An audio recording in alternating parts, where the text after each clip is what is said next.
Nah, di video sebelumnya tadi sudah disebutkan bahwa karbohidrat itu adalah polimer.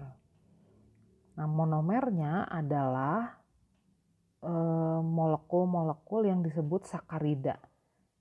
Nah, sekarang kita akan bahas dulu mengenai sakarida atau monomer-monomernya atau monosakarida.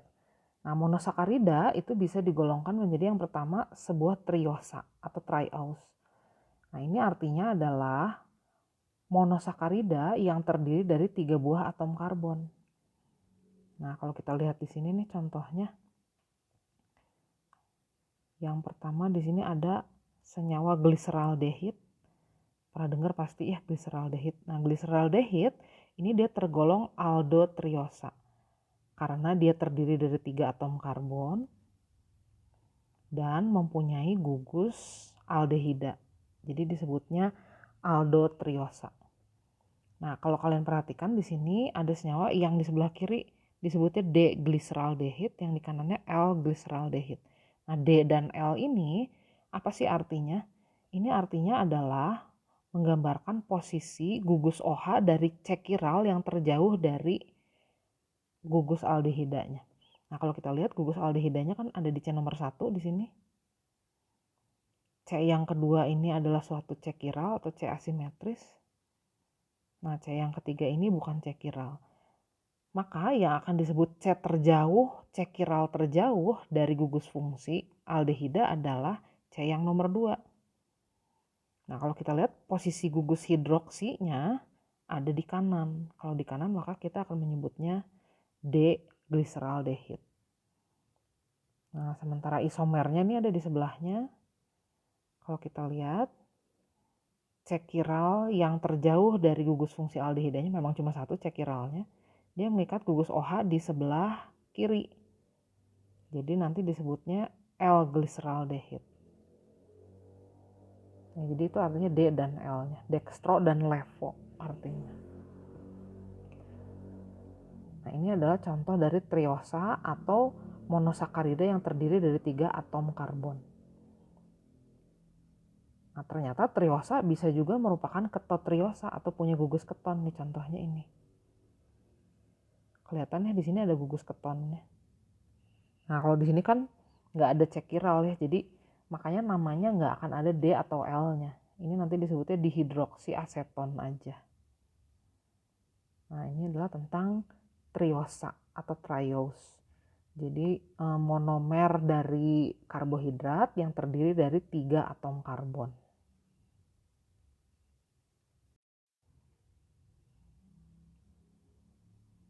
Oke, sekarang kita lanjut ke tetrose atau tetrose.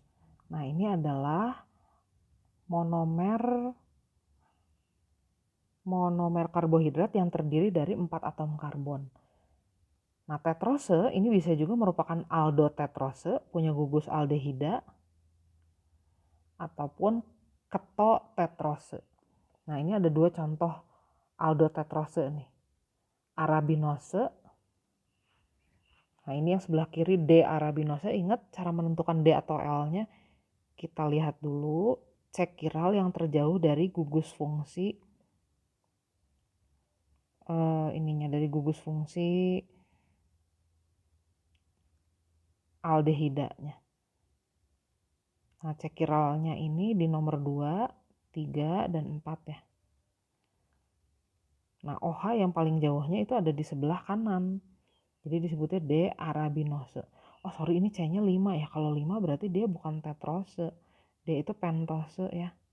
Ini kayaknya salah ngopi deh. Jadi ini bukan tetrose ya. Ini dia pentose. Atau pentose atau pentosa bahasa Indonesianya. Kemudian, nah ini sebelahnya adalah isomernya. Kalau kita lihat, cekiralnya itu ada di nomor 2, 3, dan 4. Cekiral yang terjauh dari gugus fungsi aldehidanya adalah C nomor 4. Dan C nomor 4-nya mengikat gugus OH di sebelah kiri. Jadi kita menyebutnya L-arabinose. Nah berikutnya, nah kalau ini benar nih. Ini tetrose. Karena atom karbonnya ada 4. Ini adalah monosakarida yang terdiri dari 4 atom karbon. Atom C chiralnya itu nomor 2 sama 3. Atau atom C asimetrisnya. Nah, senyawa sakarida atau monosakarida itu biasanya disebut juga senyawa polihidroksi. Karena biasanya dia mengandung atau mengikat gugus hidroksi, gugus OH yang lebih dari 1. Kadang banyak gitu ya. Jadi suka disebut gugus polihidroksi atau senyawa polihidroksi. Nah, si erythrose nih, kalau kita lihat yang sebelah kiri ini posisi OH-nya ada di kanan ya. Jadi disebutnya D-erythrose. Kalau yang sebelah kanan ini posisi OH-nya ada di kiri. Jadi itu kita sebutnya L-erythrose. Nah, D-erythrose dan L-erythrose ini disebutnya ini ya. Isomer optis disebutnya. Nah, contoh lagi, nah ini benar juga nih. Ini tetrose. Tadi aja yang nomor 1 salah masukin contoh saya. Nah, ini treose. Ini juga termasuk aldotetrose karena punya gugus aldehida dan C-nya ada 4 per molekul. Atom karbon kiralnya nomor 2 dan 3. Nah, ini OH-nya ada di kiri jadi disebutnya D-treose. Kalau yang ini OH-nya ada di kiri, yang tadi OH-nya di kanan jadi disebutnya D-treose. Yang ini OH-nya ada di kiri jadi disebutnya L-treose. Terus, ini contohnya ketotetrose. Jadi senyawa monosakarida terdiri dari 4 atom karbon tapi punya gugus keton nih. Nah, kalau dilihat C chiralnya cuma di C nomor 3 aja. Karena OH-nya ada di kanan berarti disebutnya D-erythrulose. Karena OH-nya ada di kiri jadi disebutnya L-erythrulose. Nah, ini contoh-contoh tetrose atau monosakarida atau satuan terkecil dari karbohidrat yang terdiri dari 4 atom karbon. Nah, tadi aja ya ada yang nyasar, ini satu ada pentose.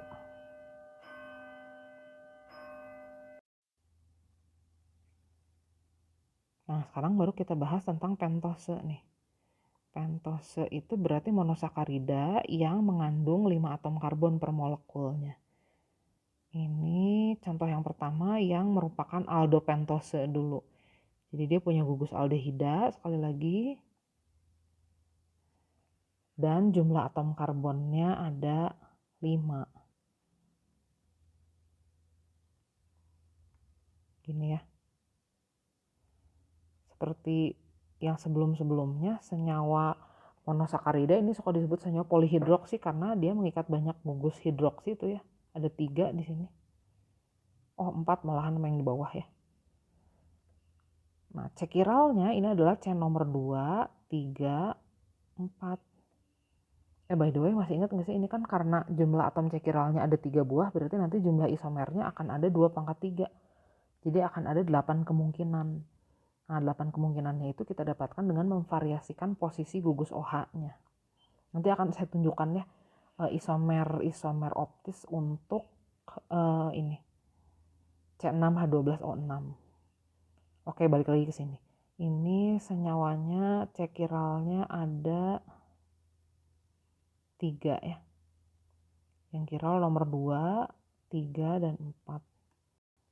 Seperti biasa kita lihat gugus OH-nya ada di mana. Kalau ada di kanan berarti D disebutnya, ini kebetulan namanya D-lysose dan L-lysose. Berikutnya pasti sering dengar nih ribose atau ribosa. Ribosa ini dia punya gugus aldehid. Jadi nanti disebutnya aldo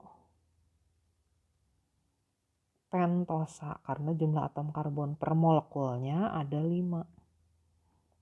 C chiralnya di nomor 2, 3, dan 4. Kalau OH-nya ada di kanan nanti disebutnya D-ribosa. Kalau OH-nya ada di kiri disebutnya L-ribosa.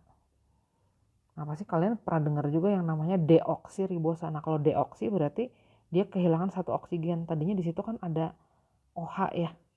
OH-nya kan tadinya 3 nih di atas. Tuh. Nah, kalau O-nya hilang, O yang di nomor 2-nya ini hilang, nanti senyawanya akan jadi yang di bawah ini. Nah, ini disebutnya deoksiribosa atau D2-deoksiribosa karena O dari OH yang kedua, O dari OH yang nempel di C nomor 2 dihilangkan. Nah, ini juga sama ya, C chiral terjauhnya kan ini. Posisi OH-nya nanti menentukan dia D atau L namanya. Nah, berikutnya contoh yang pentosa atau satu molekulnya 5 atom karbon tapi punya gugus keton nih, contoh-contohnya. Ada cellulose, ini beda lagi, bukan selulosa ya, ini cellulose, beda lagi.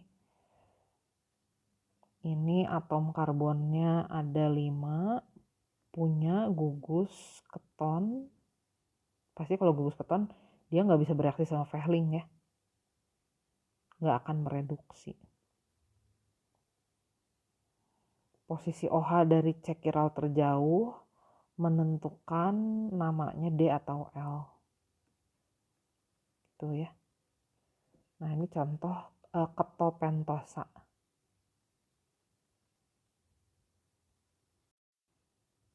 Nah, berikutnya ini adalah heksosa atau monosakarida yang terdiri dari 6 atom karbon. Nah, ini contohnya kebetulan cuma yang D aja yang ditulis di sini. Nanti yang L-nya saya lengkapi di slide berikutnya ya. Ini kelihatan kan ya gugusnya gugus aldehida, jadi makanya kita sebutnya aldoheksosa. Jumlah atom karbonnya ada 6. Jadi disebutnya heksosa. Nah, ini contoh-contohnya ada glukosa, ada galaktosa.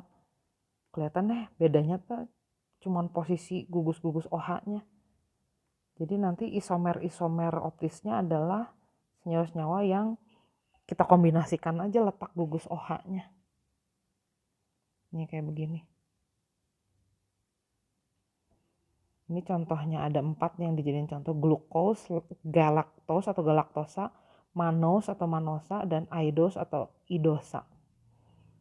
Nah, posisi gugus OH dari C terjauh dari gugus aldehidanya, ini kebetulan semuanya di kanan, jadi semuanya senyawa tipe D nih. D manosa, D idosa, D glukosa, dan D galaktosa. Semuanya ya. Nah, atom C chiralnya ini ada 4. Jadi pasti nanti isomernya ada 2/4 atau 16. Nanti saya tunjukinnya abis ini. Sekarang kita lihat dulu yang ketoheksosa. Nah, ini contoh-contoh ketoheksosa. Kelihatannya ada gugus ketonnya. Tuh. Kemudian jumlah atom karbonnya per molekul ada 6. Jadi makanya disebutnya ketoheksosa. Jadi salah nulis. Nah, gini. Jadi semuanya C-nya 6, punya gugus keton. Nah, C terjauh dari gugus ketonnya itu mengikat OH. Nah, nanti kita lihat OH-nya di kanan atau di kiri. Ini kebetulan kan OH-nya di kanan semua ya. Jadi semua jenisnya D. D sisos, D fructose, D tagatose, sama D sorbose. Nah, berikutnya akan saya kasih lihat nih contoh isomer, seluruh isomer dari aldoheksosa. Nah, ini contohnya nih. Ini biasanya dikenal dengan 16 aldohexose. Itu sengaja saya gambarnya yang D sama L berpasang-pasangan supaya kelihatan ya. Nah, ini kemungkinan pertama OH-nya semuanya ada di kanan.